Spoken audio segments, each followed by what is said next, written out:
İyunun 30-na olan vəziyyətə görə Azərbaycanda un istehlakçılarının topdan satış məntəqələrində 50 kiloqramlıq un kisəsinin qiyməti 25,8-28 manat arasında dəyişib. Prezident yanında Anti-İnhizar və İstehlak Bazarlarına Nəzarət Dövlət Agentliyinin verdiyi xəbərə görə bu göstərici ötən həftə ilə müqayisədə 3,0,7% azalma ilə müşahidə olunub.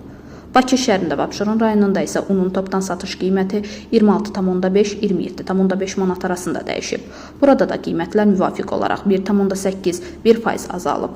Məlumata görə ölkə üzrə unun ən aşağı topdan satış qiyməti Şabran rayonunda qeydə alınıb və 25,8 manat təşkil edib ki, bu da əvvəlki həftəyə nisbətən 3% ucuzdur.